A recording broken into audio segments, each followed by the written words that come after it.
Saya tuh suka sedih kalau ditanya enak nggak sih punya firasat gitu. Di dalam kehidupan di dunia ini sudah misteri.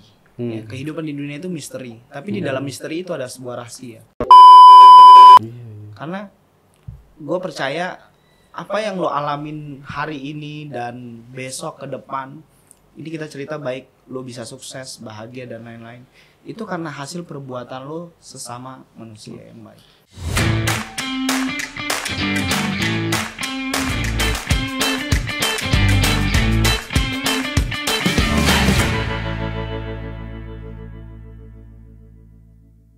Assalamualaikum warahmatullahi wabarakatuh.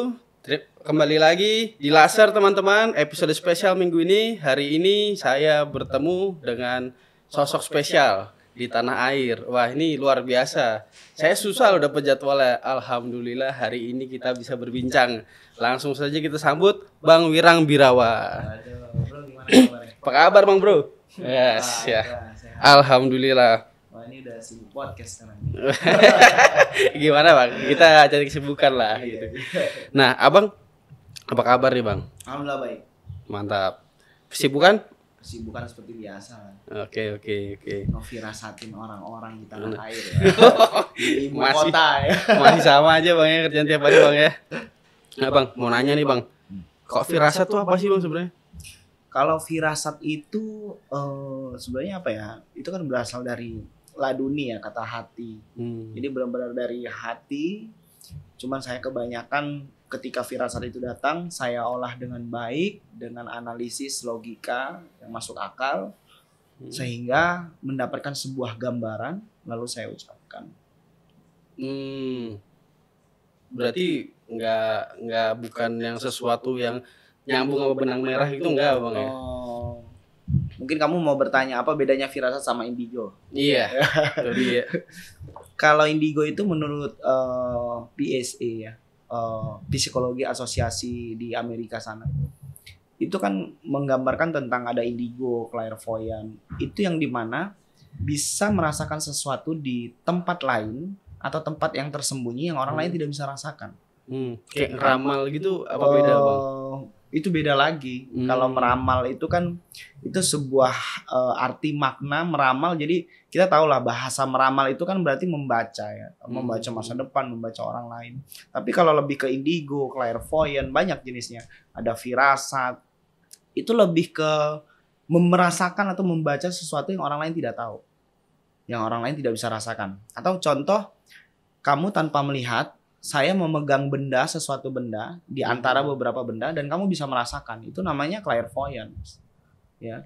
Nah, firasat juga main di sana, ada peranan penting di mana kata hatinya membaca apa yang orang lain rasakan. Itu perbedaannya. Oke Bang. Nah, apa namanya?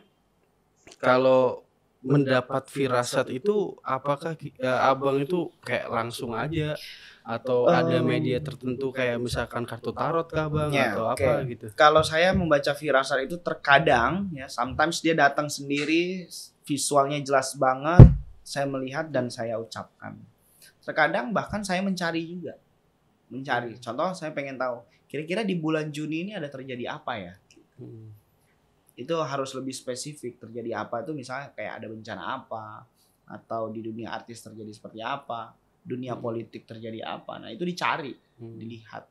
Nah terkadang juga kalau saya nggak nyari, datang vision itu, terlihat jelas. Oh ternyata di dunia politik akan seperti ini, dunia bencana alam akan seperti ini. Jadi kalau ditanya firasat dicari atau ya nggak ngerti juga. Kadang dia datang sendiri, kadang saya mencari tahu juga. Berarti kayak main gacha gitu ya. Oke. Ya, jadi kita tuh masih suka agak bingung sebenarnya firasat tuh apa sih gitu kan. Ya, ini udah mulai ada sedikit gambaran jelas gitulah Bang ya. Oh, ternyata itu pun nggak harus menggunakan media. Iya. Bisa Kalau datang media gitu aja. itu perantara. Jadi gini, terkadang klien dia suka dibacain lewat tarot, lewat feng shui, laupan, lewat pace, lewat numerologi, tanggal lahir, banyak lewat beton, wah banyak banget. Itu tergantung kliennya aja dia mau dibaca lewat media apa, perantara apa. Tapi artinya begini, kartu tarot itu kan sebatas media. Artinya dia memiliki rumus-rumusnya. Nah, ketika saya menghafalkan rumusnya, lalu ada orang lain juga menghafalkan rumusnya, dan dia implementasinya itu belum tentu sama hasilnya. Jadi contoh ada satu kartu tarot jenis A, hasilnya itu jenis kebaikan positif, tapi orang lain membaca itu juga sama. Tapi ketika nyampe ke klien, itu belum tentu harus saya ucapkan baik buruknya. Begitu juga orang lain yang menggunakan kartu tarot. Jadi kartu tarot itu hanya sebatas perantara. Tetap finalnya itu dijadikan second option aja. Tetap di kitanya gitu. Nah, kita agak sedikit balik ke situ Bang ya. Nah, kan kalau kita ngasih tahu nih yang soal firasat nih ke orang, entah itu baik, entah itu buruk, kan kita sama aja kayak ngasih spoiler lah kalau film-film gitu kan. Nah, itu pola pikir orang yang dikasih spoiler itu kira-kira gimana sih Bang? Tergantung, ada memang jadi begini, ada beberapa klien saya itu yang merasakan dia menganggap kalau ketemu saya itu ibarat boosternya dia. Jadi dia menambah motivasi sehingga dia tahu oh ternyata ke depan ada kejadian sesuatu yang baik ini. Ada juga orang yang nggak suka dibacain karena dia tidak mau kepikiran. Jadi beda, semua orang punya persepsinya masing-masing. Ada yang wah kamu jangan, kalau ada yang nggak baik jangan bilang ya saya takut kepikiran. Nah dari hal itu aja saya udah bisa membaca runtutannya itu dari akar pohon, buah, daunnya. Dia itu seperti apa sifatnya. Tapi kalau ada orang yang boleh deh bacain. Kalau ada yang baik nggak baik bilang aja biar saya bisa antisipasi. Beda semua orang punya persepsinya masing-masing. Karena sudut pandang orang itu dalam menyelesaikan suatu persoalan, suatu permasalahan tidak bisa diukur dari ucapan orang lain. Jadi dia misalnya dia punya masalah, saya kasih masukan, itu tidak bisa jadikan tolak ukur untuk dia menyelesaikan masalahnya. Karena hidup ini kita tidak bisa memaksa alam untuk menjadi sesuatu yang kita inginkan, nggak bisa. Waktu terus berjalan, waktu terus berputar. Yang bisa kita lakukan adalah mengendalikan diri kita. Oke. Iya, kalau ditanya orang itu nanti bisa stres, pemikirannya, psikologisnya seperti apa ketika dapat kabar baik atau buruk. Kembali lagi, sama seperti dia mendapatkan apa dalam kehidupannya. Dia mendapatkan keburukan, cerita pahit, pengkhianatan, kebaikan, itu kembali ke orangnya. Gitu. Jadi makanya klien tuh bilang wah gue kalau ketemu Wirang nih gue dapat booster gitu. Oke. Tapi juga ada yang kepikiran, ada juga orang beda-beda. Jadi kalau dia kepikiran ya udah jangan tanya gitu. Nah, saya mau dibacain tapi yang jelek-jelek jangan kasih tahu, ya udah nggak usah. Ya gimana ceritanya Bang? Bahasakan jelek-jelek kan kita untuk manajemen resiko gitu Bang ya. Sebenarnya berfungsi banget Bang. Berfungsi di beberapa momen ya. Oke. Nah, kalau kira-kira firasat gitu tuh sebenarnya bisa meleset apa itu tuh akurat sih Bang? Oke. Kalau cerita meleset atau akurat itu ada perbedaan. Jadi di kotak-kotakan. Jadi kalau membaca tentang karakter seseorang biasanya saya nggak mau mengklaim diri saya meleset atau enggak, tapi setiap saya membaca itu saya berdoa kalau hasilnya jelek, buruk, lebih baik ramalan saya nggak terjadi. Jadi kalau ditanya harus benar, harus tepat, atau harus meleset atau gimana? Kalau ramalannya nggak baik, saya nggak nyebut ramalannya, tapi lebih ke firasat saya nggak baik tentang situasi terjadi yang ketika saya lihat ke depan. Kalau hasilnya nggak baik, saya lebih milih meleset. Lebih baik meleset aja. Buat apa ramalan saya benar, firasat saya benar, kalau banyak orang yang dirugikan. Karena kita nggak perlu pembenaran dari atas apa yang saya ucapkan. Saya nggak butuh pembenaran itu. Tapi kalau ketika ada vision itu, saya melihat, wah ini ada kesedihan, ada terjadi kabar duka, bencana. Ya udah saya berdoa lebih baik itu ramalannya nggak terjadi. Untuk apa terjadi? Meskipun saya sudah mengutarakan itu di sosial media. Jadi kalau ditanya meleset atau enggak, ya kalau hasilnya buruk, saya mendukung lebih baik meleset. Untuk apa terjadi? Iya Bang, kalau hal buruk-buruk terjadi ya gimana? Ntar misalkan apa dapat firasat, besok kiamat ya gimana? Itu berbicaranya udah di luar dari koridor ya. Out of the book, oke. Iya. Karena ada 3 hal yang kita nggak bisa campur di hidup. Apa aja tuh Bang? Pertama rezeki, jodoh, maut. Iya. Bisa campurin, itu urusan Tuhan. Tapi kalau membaca tentang seseorang sebenarnya sederhananya begini. Orang bertanya ke saya, Mas saya mau dilihat dong kira-kira saya sukses nggak masa depannya. Hal yang paling simpel sekali adalah ketika saya tahu dia memiliki sifat yang tidak disiplin, boros, males, kira-kira nggak perlu pakai ramalan kalau itu. Kira-kira bisa sukses nggak? Kalau Bang gimana? Ya orang kalau malas ya gitu-gitu Iya. aja lah Bang. Jadi Kan kita berbicara firasat kalau untuk ke depan pasti kamu punya sedikit pemikiran kira-kira firasat itu dengan takdir seseorang gimana cara penggabungannya gitu. Pasti semua orang bertanya apakah kalau udah difirasatin berarti takdirnya seperti itu.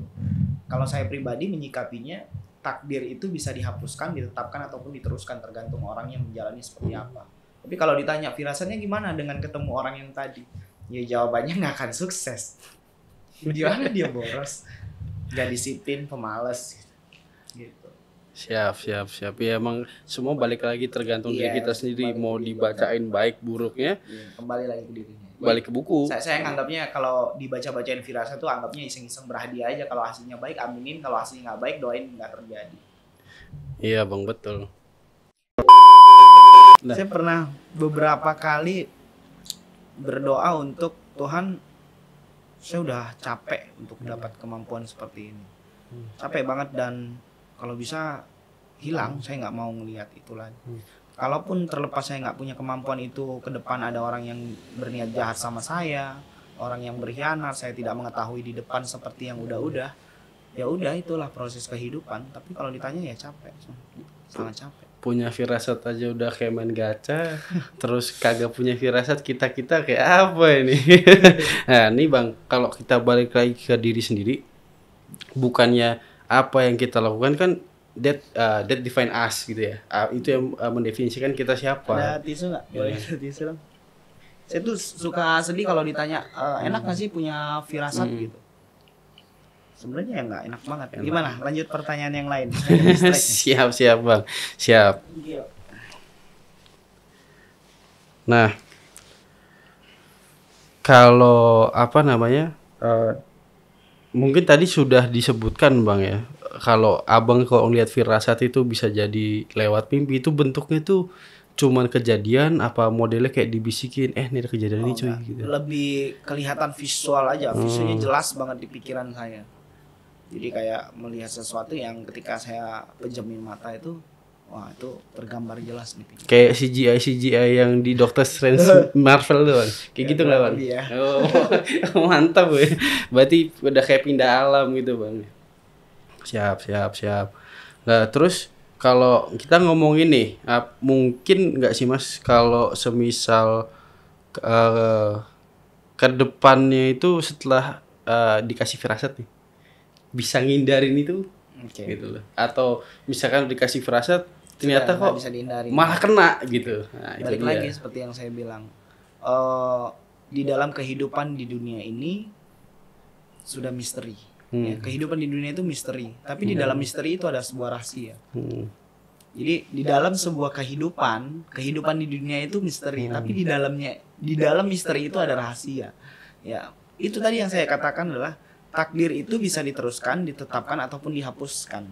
Bagi saya ya pribadi, karena kita nggak ada yang tahu Tuhan punya kuasa apa. Jadi kalau ditanya bisa nggak firasat itu menghindari kejadian yang akan datang untuk menghindari keburukan? Pribadi saya sering ngalamin itu.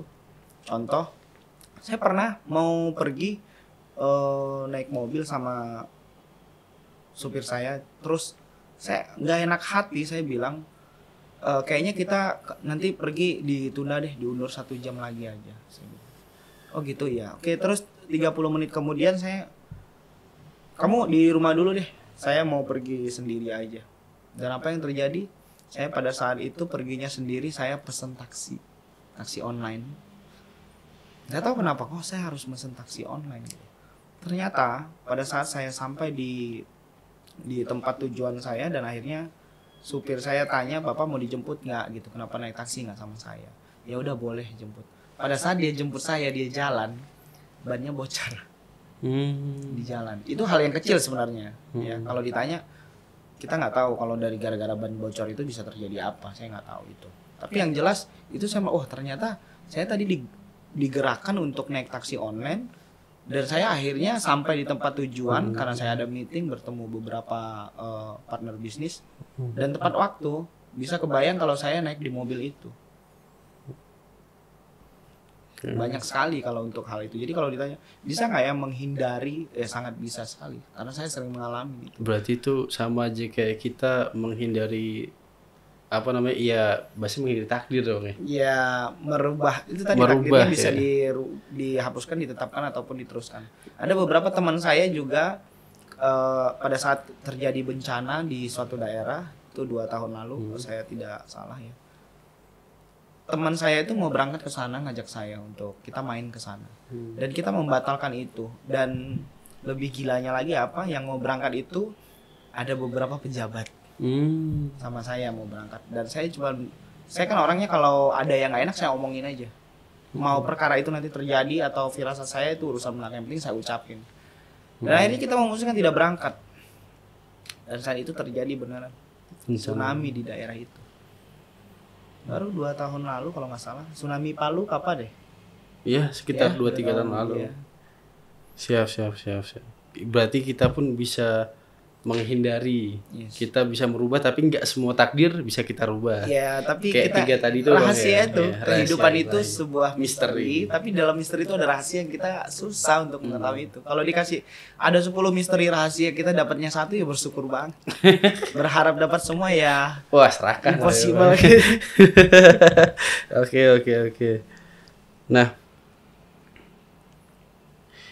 kalau apa namanya Bang, mau nanya nih Bang, tanggapan netizen tuh sebenarnya kan beragam nih Bang.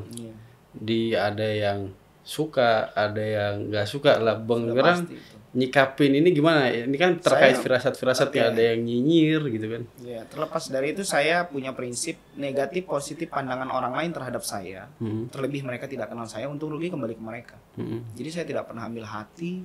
Dia mau berbicara negatif, berbicara kejelekan tentang saya, silakan aja. Itu terlepas di sosmed ya. Tapi alhamdulillah sejauh ini tidak pernah ada yang membuli saya sampai kalau bahasanya netizen tuh kena mental. Ya, belum pernah, malah mereka kalau saya udah buat firasat tuh mendoakan yang baik-baik. Mental breakdance. Belum ada. Tapi kalaupun Iya. ada ya saya bodo amat aja. Kan hidup harus begitu. Orang punya persepsi masing-masing kan tentang kita. Berarti kan kalau bahasanya abang ini kan dikasih kelebihan Bang ya. Meskipun abang sendiri itu bukan menilai itu sebagai kelebihan, tapi kan di satu sisi banyak nih Bang, orang-orang ini kan juga ngerasa bersyukur sih Bang, udah dikasih tahu, oh ini ada clue loh, ini ada clue kan bersyukur. Nah, apa namanya, dengan ada animo seperti itu, apakah Bang Wirang masih merasa kalau sedih gitu punya kemampuan kayak gitu, Ya, itu tadi yang saya ternyata bilang. kan bisa ngebantu Iya. kualitas hidup banyak orang Banyak ternyata. Sedihnya adalah ketika saya mengetahui sesuatu hal yang saya tidak bisa bendung itu terjadi. Gimana saya mau bendung? Contoh seperti yang tadi. Kita mau berangkat ke satu daerah, saya nggak bisa bendung, tsunami-nya nggak bisa terjadi. Iya, itu dia Bang, kan nggak semuanya kan dalam kontrol kita Bang. Yes. Ya itu dia. Kalau apa namanya, dengan meningkatkan kualitas hidup banyak orang tuh bahagia sih Bang. Sangat bahagia kalau ketika kliennya datang terus dia konsultasi, ketika saya beri masukan banyak perubahan dalam hidupnya, ya saya bahagia banget dan bersyukur. Oke. Nah, biasanya klien abang nih orang-orang top juga nih Bang kayaknya nih Bang. Saya endus-endus kok seperti itu. Mas Kevin. Alhamdulillah. Alhamdulillah nih YouTube masih 1.500 subscriber.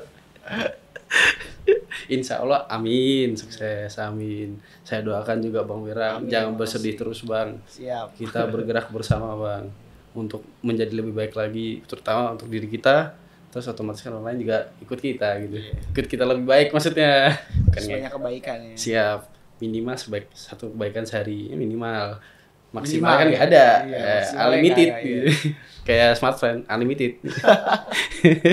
Sorry merek, nggak maksud Mau dapat iklan. sponsor ini. Insya Allah pada sponsor ini Sabep nih. Tapi udah disponsorin nih bang. Ini sama abang kan sponsor ya, luar biasa lu. Serius lu penonton, pemirsa. Ini alat podcast. Saya disupport nih sama abang satu ini. Ini abang saya nih, disupport dari mikrofon sampai mixer. Gitu. Karena kan saya melihat ada peluang ya, Mas Kevin memiliki potensi jika ingin mengembangkan podcastnya. Banyak beberapa pemikiran-pemikiran yang bisa Mas tuangkan di sini. Saya melihat ada potensi itu ya, why not gitu. Dan juga bisa membuat Mas Kevin latihan untuk public speaking. Iya bang, itu utamanya. Produk utamanya dari podcast public speaking. Jadi kira-kira nanti 2024 podcastnya masih ada nggak? Jalan ya bang, ada bang ini maksudnya kemana nih bang? Bapak sibuk banget nih. Oh iya, jadi bapak sibuk banyak pekerjaan. Masih jalan ya podcastnya ya? Jalan dong, jalan terus dong. Ini kan podcast kan kita sebagai sarana bersuara. Iya. Suara siapa aja kita dengar gitu kan, dari suara orang biasa sampai orang luar biasa kayak abang nih. Wah, artis tanah air bos. Oke. Nah kalau bang, kita balik lagi topik bang ya. Nah kalau kasus yang abang tanganin tuh apa selalu orang kliennya ini tuh di tanah air apa kadang Di itu luar. di luar? Nah Saya itu di luar negeri juga banyak. nah, ketemu langsung gak sih bang? Oh enggak, Nah, kita itu. via telepon. Oke. Nah, banyak bertanya, Mas kalau ketemu klien itu kan kenapa bisa kebaca? Karena kebaca dari matanya, dari body language-nya, cara berbicaranya. Kalau di luar negeri gimana gitu? Mas nggak ketemu gitu. Nah, saya juga nggak ngerti. Saya kalau dengar suara orang aja, walaupun saya nggak tahu dia siapa, saya bisa merasakan karakter sifatnya seperti apa dan kehidupannya seperti apa. Jadi kalau klien di luar negeri itu saya biasa online-nya malam. Jadi saya tuh start jam 10 sampai jam 11 malam sampai jam 4 pagi. Tiap hari bang? Yes, setiap hari. Lah, abang mulai kegiatan pagi-pagi selesai Iya. pagi lah. Saya tuh tidur mas, satu hari itu cuma 3, paling lama 4 jam. Dan itu sudah sejak dulu. 4 jam itu udah paling lama banget saya. Itu gimana badan? Nah itu sih saya nggak ngerti. Jadi saya juga nggak ada yang tipe kali yang minum asupan suplemen vitamin apa, itu nggak ada. Charge-nya saya adalah ketika saya tidur, saya bangun saya segar lagi. Ya alhamdulillah sehat-sehat saja. Kan umur boleh cuma angka ya kan, hati 17 forever ya. Iya kan bang, lah kalau kita apa namanya terlalu terpaku umur stres nggak? Iya, stres. Saya Karena dalam hidup itu sebenarnya yang membuat kita stres depresi adalah ketika kita menolak ketika alam ini memiliki cerita-cerita yang tidak baik menurut kita. Itu yang membuat kita jadi stres. Sebenarnya kalau kita mau ikutin aja semuanya berjalan dengan baik kok. Karena saya percaya sebelum kita diciptakan kita itu sebenarnya sudah punya janji tersendiri dengan Tuhan kalau kita mampu menghadapi dunia ini. So ketika kita dilahirkan memiliki permasalahan apapun, kenapa harus mengeluh? Iya karena pada dasarnya kan nggak akan dikasih masalah kalau nggak sesuai kemampuan. Pasti ada hikmahnya. Jadi kalau stres, saya juga tipe kalau orang yang nggak pernah mau stres banyak mas. Jadi kalau ada permasalahan itu ya udah, saya percaya nggak ada yang abadi. Kebahagiaan juga akan berubah menjadi kesedihan dan kesedihan juga begitu. Iya, roda terus berputar. Iya kata orang-orang. Tapi ngomongnya gampang. Iya, ngomong gampang, menjalankannya susah. Nah, itu. Tapi kalau kita ngomong susah beneran nggak sih bang? Nah ini Nah, bang, itu masuk ke dalam ini tuh kategori LOA. You know, law of attraction itu menarik energi sebuah pemikiran. Jadi jadi gini, menurut ilmu sains dengan ini kita di luar dari firasat ya. Ternyata pemikiran-pemikiran manusia itu, percaya atau tidak, apapun yang kita ucapkan, kita pikirkan, afirmasi itu terus menjadi-jadi dalam diri kita sehingga menjadi sebuah kenyataan. Ya. Berbeda dengan apa bedanya dengan bermimpi? Bermimpi maksudnya memiliki impian. Contoh, wah, gue punya impian pengen punya mobil bagus gitu. Nah, itu salah satu unsur yang masuk di dalam law of attraction tadi. Membuat afirmasi di dalam pikiran kita, menjadikan pemikiran kita untuk mendapatkan sesuatu itu. Percaya atau enggak, alam itu selalu bekerja. Jadi ini di luar dari takdir ya. Saya mempercayai itu ketika kita berpikir apapun yang kita inginkan, itu pasti kita dapatkan. Pasti. Kalau berbicara tentang alam. di luar dari takdir ya, di luar takdir kita nggak membawa itu. Tapi saya percaya itu. Jadi kalau ditanya kamu kenapa bisa berubah sekarang memiliki banyak hal yang kamu sendiri bahkan tidak pernah terpikirkan. Karena tadi ingat rumusnya adalah you pikirkan, you miliki gitu. Tapi ada orang yang mendapatkan sesuatu yang dia tidak pernah terpikirkan. Nah, itu masuk dunia filsafat lebih jauh lagi. Waduh, kita bahas filsafat 3 hari 3 malam, nggak minum, nggak makan juga kayak kuat. Karena kita nggak bisa menggabungkan antara kehidupan duniawi, alam semesta dengan proses cara berpikir kita nggak bisa kita gabungkan. Semua itu punya porsinya masing-masing. Tinggal Mas Kevin maunya dibawa kemana nih? Nah, kalau ngomong kayak gini-gini nih Bang, berarti kan firasat kalau sama tadi apa namanya sugesti berarti ya masuknya berkaitan dengan nih Bang? Nah, berkaitan sih tidak, tapi di dalam satu wadah yang sama, ya. Karena kalau sugesti itu berafirmasi, berpikir untuk mendapatkan sesuatu. Itu kan keinginan. Makanya saya percaya setiap orang kalau kita hidup ini tidak bisa menilai orang dari yang saat sekarang. Saya percaya itu. Karena ketika lo terus melakukan kebaikan dalam kehidupan lo, maka akan banyak keberkatan yang lo akan dapatkan. Kepahitan, kesedihan itu semua hanya ya anak tangga aja deh, batu kerikil. Tapi sisanya adalah kalau kita meremehkan orang lain, bersiap-siaplah suatu hari kita akan melihat dia lebih dari kita. Dan itu faktanya. Karena gue percaya apa yang lo alamin hari ini dan besok ke depan, ini kita cerita baik lo bisa sukses, bahagia dan lain-lain, itu karena hasil perbuatan lo sesama manusia yang baik. Berarti ya, hubungan lo sama Tuhan itu urusan masing-masing, kita nggak tahu itu. Yang penting jangan nyakitin manusia aja. Ujung-ujungnya balik lagi ke hablum minanas ini. Wah, ini hablum minanasnya harus benar. Konsep agama nih, Bang. Ke Tuhannya harus. Iya. Enggak, cuma konsep setiap agama kan gitu. Pasti hubungan antar manusia kita harus baik, sama hubungan ke Tuhan pun kita harus baik gitu kan. Karena kan konsepnya adalah mau berpikir untuk semua orang itu pasti datang gimana sih supaya masa depan saya baik. Gimana sih supaya bisa sukses, gimana saya supaya bisa bahagia. Ya itu pembahasannya itu dalam banget. Iya, ujung-ujungnya balik ke diri sendiri. Balik ke diri sendiri dan lewatin jalur filsafat banget. Ya, untuk masuk ke firasat kita butuh pengertian filsafat. Dan itu tidak bisa dipungkiri, Mas. Dan untuk ke filsafat kita harus sadar dulu diri sendiri. Harus selesai dengan diri lo sendiri. Kalau nggak selesai sama diri sendiri, nggak bisa. Nggak bisa. Nah, ini lucunya lagi kok orang-orang zaman sekarang kebanyakan kok lebih suka ngurusin orang lain ya Bang. Yes. Pertanyaan nih Bang. Ya, pertanyaan ya. Pertanyaan nih. Nah, itu kenapa tuh Bang? Nah, memang jadi gini, dalam kehidupan itu kan tadi balik lagi ya misteri. Jadi semua orang itu kalau ditanya kenapa ya orang suka mengurusi hidup orang lain. Ada beberapa manusia di dunia ini, ya, beberapa ya tidak semua.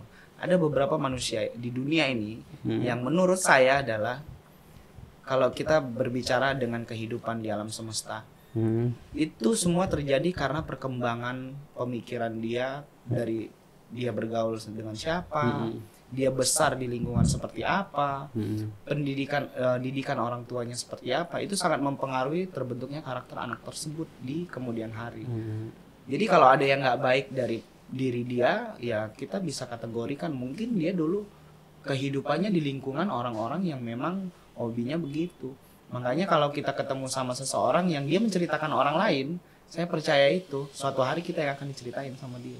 Dia nggak bisa dipungkirin. Ditanya kenapa, ya memang ada orang seperti itu. Dia suka ngurusin hidup orang lain.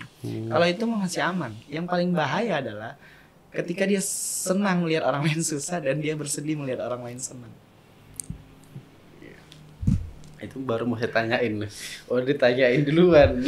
Ini saya mau nanya loh barusan nih. Gimana tuh Bang? Nah, itu berbahaya banget ya. Jadi gini, kalau saya menyikapinya adalah saya tidak bisa menolak ketika saya berada di sekitar orang-orang yang tidak baik seperti itu. Dan saya harus menerima itu. Karena saya yakin ketika saya bertemu dengan orang-orang seperti itu, saya menghadapi mereka dan memiliki konflik di dalam itu, saya menganggap itu akan menambah suatu kedewasaan kita di masa yang akan datang. Nggak bisa kita pungkiri, kita pasti ketemu orang yang seperti itu. Dipungkiri sih enggak Bang ya, kadang kan kita suka gemes aja gitu. Kita gemes pengen lu bisa nggak sih nggak kayak gitu? Tapi Cara kan sederhananya adalah iya. menghindar. Tapi kan kok nggak kita menghindar, otomatis kan dia bakal gituin orang lain, ini orang lain lagi. Ntar ujung-ujungnya muter balik ke kita lagi. Itu gitu balik kan. ke dunia filsafat tadi. Iya. Kita tidak bisa mengontrol alam ini bekerja seperti apa. Oke. Baik itu manusia, semua kita nggak bisa kontrol itu. Yang bisa kita kendalikan adalah diri kita. Nah, cara kita mengendalikannya adalah keluar dari itu. Harus menghindari. Perkara dia mau gituin orang lain itu urusan dia. Yang terpenting adalah kita tidak seperti dia. Yang ujung-ujungnya ntar apa namanya orang bakal nyontoh juga sih. Selama Ini udah masuk kelas filsafat nih. Pertanyaannya udah menuju ke sana. Soalnya kalau filsafat habis kita tanya why ke situ, tanya why lagi sampai ketemu akarnya masih tanya why juga. Harus. Iya. Kenapa? Betul, Bang. Ternyata filsafat bukan 5W1H, Bang ya. Cuman 1W gitu. Why? Gitu. Why? Kenapa gitu? Selesainya adalah ketika kita sudah tidak di dunia lagi. Iya, berarti Nggak ada habis ya belajar. Iya, bener juga pada doi apa filsuf tuh pada doyan belajar, Bang. Ya emang kalau kita dalam arti gimana ya? Kalau kita dalam kehidupan tuh cuman ngandelin vision kah? Cuman ngandelin Nalar logika, nggak pakai hati ya nggak bisa. Ternyata itu pun harus seimbang, kawan-kawan. Jadi ada animo di masyarakat kan soal cewek mikir pakai hati, cowok mikir pakai logika gitu. Oh, saya nggak bisa itu, nggak terima itu. Saya cowok, saya punya hati, Bos, gitu kan.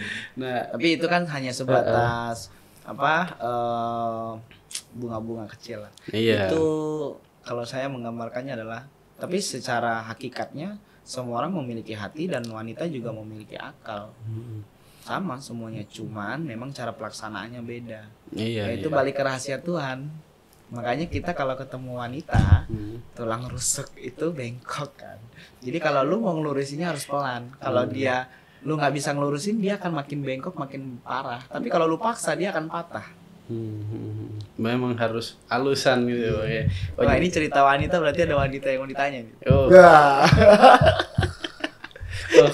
Topik ya. Angkat tangan nih kalau ngomongin wanita agak sensitif nih, Bang. Soalnya kita nanti malah jadi bahas feminisme atau topik gitu, Bang. Nah, oke. Kembali ke buku, teman-teman. Nah, apa namanya? Kalau dengar-dengar aja nih, Bang. Ya, kita juga browsing sih. Abang nih pernah nih bantu kasus kepolisian ya? Oh iya. Kalau nggak salah ya, Bang ya. Iya betul. Untuk memecahkan apa tuh, Bang? Sebuah kasus pembunuhan. Pembunuhan ya. Pembunuhan yang sudah bertahun-tahun tidak terungkap dan karena tidak ada alat bukti, tidak ada saksi. Dan alhamdulillah saya pada saat itu bisa mengungkap kasus itu dalam waktu kurang lebih 4 jam. Langsung ketemu pelakunya dan pelakunya langsung mengakui, dan dengan beberapa alat bukti yang dia sudah sembunyikan dan ketemu. Ya kalau ditanya, sebenarnya saya juga nggak percaya pada saat itu bisa menemukan, karena memang situasinya itu terjadi tidak sengaja karena saya main ke wilayah itu karena kebetulan Kapolresnya teman saya silaturahmi, kita udah lama nggak ketemu. Jadi pas saya di sana, dia mendapat atensi dari masyarakat kalau saya tidak salah ya, untuk mengungkap kasus itu, dan kebetulan dia juga baru 3 bulan di situ. Nah ternyata dia bilang, "Mas, boleh nggak bantuin?" kata dia. "Aduh, nggak bisa lah, saya nggak punya kemampuan untuk itu." Saya udah berapa lama? Saya bilang sudah 2 tahun nih kasusnya tidak terungkap. Oh, nggak bisa lah, saya tidak mau menyentuh ranah itu, saya bilang. Akhirnya saya pulang, sampai saya di hotel karena kita ketemu itu sore ya, makan malam. Jadi sampai saya di hotel, saya mau tidur, saya harus mandi dulu kan. Tapi pada saat mandi itu, selesai mandi terus saya sholat isya, saya masih ingat itu terpikir di kepala saya harus bantuin itu, saya harus bantu ungkap itu. Dan akhirnya saya telepon Kapolresnya, saya bilang, "Bang, yang tadi saya mau kerjain." "Oh, Mas, gitu," katanya. Karena harusnya saya besoknya harus balik kan ke Jakarta, harus pulang. "Oh ya sudah, kalau mau dikerjakan." "Serius?" kata dia. Akhirnya saya bilang, "Ya udah, saya ke Polres sekarang, malam ini juga dikumpulkan timnya." Saya di situ ya adalah beberapa hal yang saya rasakan di tempat itu. Bukan berbicara sama arwah ya, tidak sih. Cuma lebih ke arah saya merasa bersalah kalau saya tidak mau berusaha dulu. Terlepas itu nanti terungkap atau tidak ya sudah urusan Tuhan. Tapi saya menganggap saya harus ikut andil dalam hal ini untuk mengungkap. Dan akhirnya setelah saya dari TKP itu saya jalan-jalan, nggak tahu kaki saya ini melangkahkan, itu ada di Instagram saya, melangkahkan kaki saya ini ke rumah pelaku. Yang polisi juga nggak tahu kalau itu pelaku. Saya tanya, ini rumah siapa? Wah, kita nggak tahu nih, rumah warga. Oke, karena itu waktu saya ingat kurang lebih jam 10 malam ya. Malam banget karena di daerah, jadi udah jam 10 udah sepi banget kan. Dan gelap banget. Saya bilang, oke, kita mau panggil dia, tapi saya nggak mau langsung ketok pintu nih. Boleh nggak cari RT-nya mana gitu. Jadi kita izin dulu kan ke RT, izin, akhirnya dipanggil dia. Dipanggil, singkat cerita saya ketemu langsung sama dia, sudah merasakan ya ini nih pelakunya nih gitu. Dia nggak berhenti ngerokok untuk ngobrol sama saya. Dia berusaha memalingkan fokus saya. Akhirnya saya bilang, gimana caranya? Saya nggak tahu ya secara proseduralnya seperti apa, boleh tidak orang dicurigain atau sebagai saksi malam itu juga dibawa ke kantor. Gitu. Tapi karena itu kebutuhan penyelidikan, ya udah malam itu dipaksakan dibuat surat dan ditandatangani langsung. Dia hari ini dibawa ke kantor, malam itu diperiksa. Tapi ditanya sama teman saya yang, karena kita bentuk tim, dan saya habis itu langsung balik lagi ke kantor, saya gelar lagi tuh, gelar di papan tulis, saya petain tuh semuanya. Nah akhirnya setelah dia dibawa lagi ke kantor, saya bilang sama tim, karena kan ada dua di rumah itu, ada dia sama menantunya. Karena gini, saya meyakini kalau dia pelaku pembunuhan, pasti orang di dalam rumahnya mengetahui dia melakukan.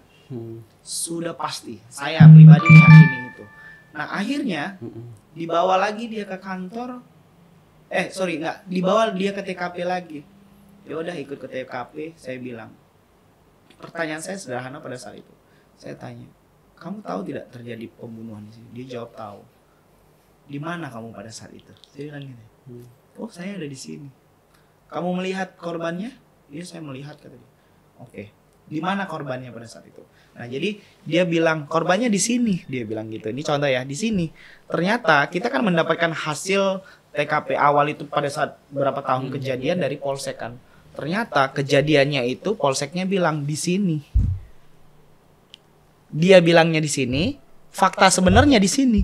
Nah, terus rekan saya yang polisi bilang, "Mas, kayaknya bukan dia nih pelakunya gitu." Oh, enggak. Tunggu sebentar, saya bilang. Dia bukan nggak tahu, tapi dia menunjukkan perbuatannya. Saya meyakini itu. Loh, kenapa? Korbannya di sini. Kalau dia benar bukan pembunuh, dia nggak tahu lokasinya. Dan dia udah lupa, tapi dia bisa menjawab di sini. Nah, akhirnya ternyata yang dia sebutkan di sini itu tempat dia membunuhnya.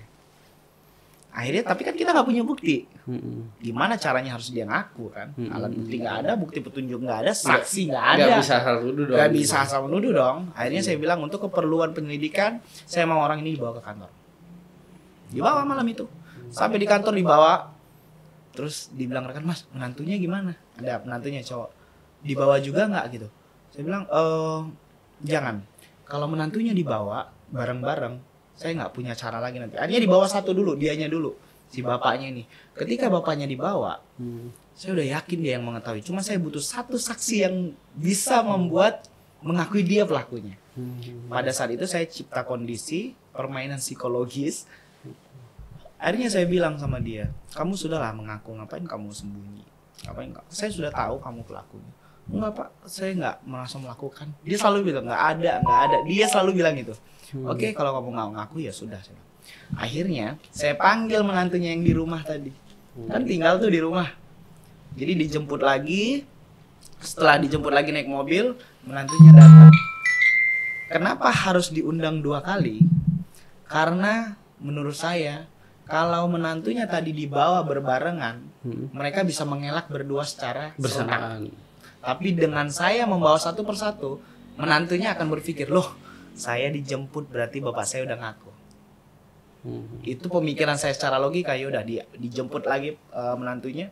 Sampai di sana saya bilang, "Bapak kamu sudah dimasukkan ke sel." Padahal bapaknya nggak di sel, masih di ruang diperiksa. "Bapak kamu sudah dimasukkan dalam sel karena dia udah mengaku. Dan jujur dalam hal ini kamu mengetahui itu semua. Karena cerita sebenarnya saya tahu kan. Dia pasti mengetahui. Dia kaget. Ya sudah, kami keluarga nggak bisa ngapa-ngapain lagi.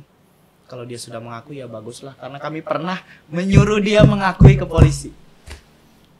Terungkap dong. Terungkap. Punya satu saksi dong. Ya udah. Saya balik lagi ke si bapaknya, bilang, "Kamu melakukan pembunuhan nggak?" "Enggak," kata dia. "Oke."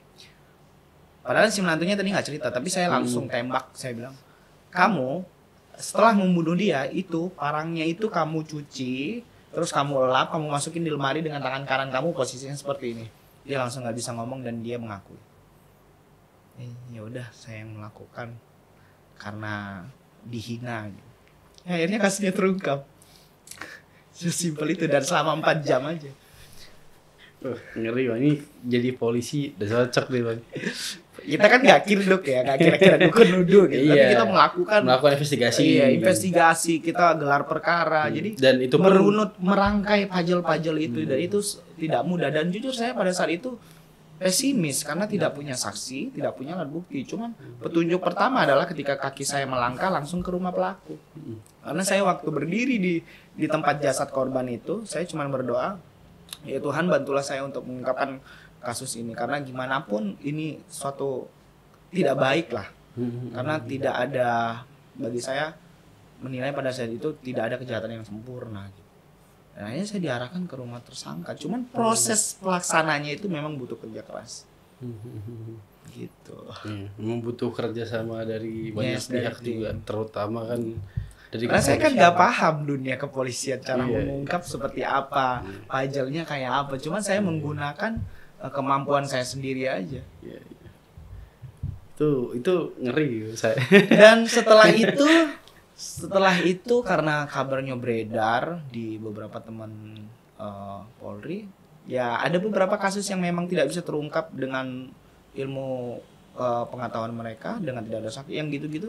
Dan akhirnya saya sering mengungkap itu jadinya di beberapa waktu tertentu. Gitu. Karena saya menganggap tidak ada kasus pembunuhan yang tidak akan terungkap, pasti terungkap. Saya yakin itu. Pertanyaannya mau nggak? Itu dia pertanyaannya. Susah. Mau tidak, kita harus kerja keras lagi. Tapi saya yakin. Itu aja sih. Nah, kalau ini kan ranahnya berarti kan udah ke pekerjaan pemerintahan dong. Sedangkan kan abang kan sepertinya bersinar tuh di dunia entertainment dong. Nah itu abang tuh lebih sebenarnya kalau sudah menjalani, kan berarti abang udah menjalani dua-duanya nih, membantu pemerintahan dan dunia entertainment. Ngimbanginnya nih gimana tuh bang? Jadi padat banget tuh jadwal. Ya mengimbanginya saya ngikutin aja, kalau jadwalnya ada ketemu ya. Saya juga punya banyak teman-teman ya, hanya fear berteman aja sebenarnya. Ya saya nggak bisa menolak. Saya harus kenal dengan siapa, berteman dengan siapa, siapapun yang ingin kenal ya saya berteman aja. Nggak melihat dia siapa. Kalau untuk perkara waktu ya menentukannya memang agak sulit kadang. Nanti habis dari sini pindah lagi ketemu. Ini kayaknya habis dari sini langsung geser deh. Dari sini geser pulang. Karena ini kan malam minggu. Ngapain?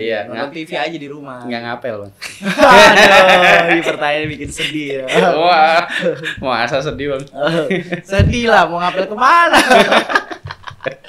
Gitu. Apel ke Polda Habib bang. Oke. Tapi kalau dari dua dunia itu abang lebih suka yang mana nih? Kalau boleh tanya. Semuanya saya suka karena kalau entertain saya bisa menghibur banyak orang dan ya kalau di entertain kan membaca ya. Kalau di dunia pemerintah juga suka, saya punya banyak teman, menambah ilmu, wawasan buat saya juga. Saya banyak belajar dari yang senior yang usianya jauh di atas saya. Ya saya menikmati lah semuanya. Lah Mas, ini mungkin sekedar statement terakhir nih di akhir podcast. Saya itu selalu biasa kita ada statement akhir. Final statement, vonis tak gitu kan. Nah, tapi kan kita nggak ngevonis. Bahwasanya kita ngasih enlightenment, pencerahan ke teman-teman. Jadi kan di luar sana banyak teman-teman pemuda yang lagi berjuang. Jadi saya ngomong pemuda itu saya nggak nyebut umur. Semua itu muda. Lagi berjuang di jalannya masing-masing. Abang adakah sepatah dua patah kata gitu, untuk penonton pemirsa di rumah dan yang ada di studio? Buat teman-teman semuanya, di usia yang sangat muda itu yang paling rentan terjadi adalah kerapuhan ya.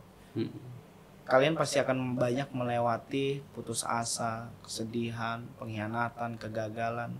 Dan percayalah, semua orang yang sudah melewati itu akan mendapatkan hasil yang baik. Jadi buat teman-teman yang masih muda, jangan pernah putus asa. Karena perjalanan nggak selesai sampai di situ. Iya bang, saya mungkin sama satu lagi bang, ini yang perlu diceramahin.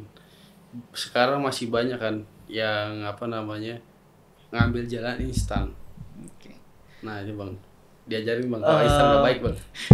Jadi begini, kalau mengambil jalan instan itu sah-sah saja, tapi percaya atau tidak, kalau kita mudah mendapatkan sesuatu dan itu akan mudah hilang. Bill Gates, kalau dia bangkrut, ya saat ini dia bangkrut dari nol, jatuh miskin.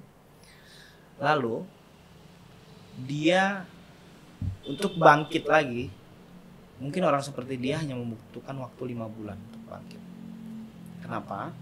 Karena dia pernah berada di puncak, melewati waktu yang panjang dan hasil yang tidak main-main. Tapi kalau kita mendapatkan sesuatu yang instan dan kita terus menikmati itu tanpa kita mau belajar lagi, maka ketika kita jatuh, kita nggak punya banyak daya apapun, kita nggak punya banyak pengetahuan apapun. Karena sejatinya bagi saya, ketika lo mau memulai sesuatu, yang penting adalah fokus, bukan karena hasil. Karena ketika lo fokus, itu passion lo dan lo menguasai itu, hasil tanpa lo cari akan datang sendiri.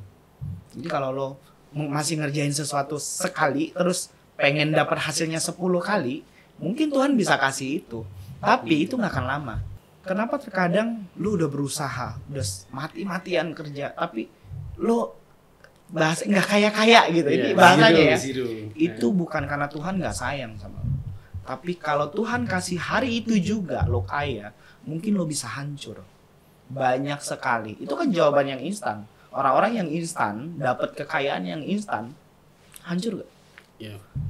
Tapi kebanyakan kita bersyukurlah kita saat ini kalau kita masih baru memulai, terus Tuhan belum kasih hasil yang besar, percayalah, karena Tuhan tidak mau lu hancur karena lu belum bisa menguasai uang sebanyak itu. Jadi semua punya porsinya masing-masing. Siap. Nah itu suatu closing statement yang luar biasa. Saya pun jadi berpikir 2 kali kalau mau makan mie instan sekarang. Yang instan semua jelek. Oh iya, tadi pertanyaan mie instan ya? Instan. Oh iya, gue menjelaskan terlalu panjang ya. Iya. Padahal simpel aja, kalau mie instan pakein cabai gitu ya. Filosofi Pak. Ya itu namanya kita udah masuk ke filsuf Pak. Kayak tadi kan. Mie instan aja nggak boleh loh, sering-sering kan. Iya. Jadi masalah. Oh tadi gue makan siang mie instan bos. Oke teman-teman, ini akhir dari podcast kita, akhir di hari ini loh, bukan akhir podcastnya. Podcastnya besok masih ada lagi dong ya. Nanti saya akan main lagi ke episode selanjutnya. Oke, nih kita tagih ya nih. Kita coba bermain tentang memetakan dan membuka tabir tentang dunia firasat dan sifat seseorang. Oke, berarti next topiknya bang ya. Oke, kapan nih bang kira-kira? Ya mungkin bulan depan. Kalau kita buat spesial akhir tahun gimana bang? Boleh untuk tahun New Year. Jadi resolusi untuk 2023. Nanti kalau abang 24 lagi gawat ya. Ini rahasia nih. Oke. 2024 perang bintang. Kita judulnya Star Wars nanti. Oke teman-teman, jika suka dengan konten kita hari ini dan sebelum-sebelumnya, pencet like dan juga jangan lupa pencet tombol notifikasi di bawah dan jangan lupa subscribe. Kembali lagi ke channel kita berikutnya. Sampai jumpa.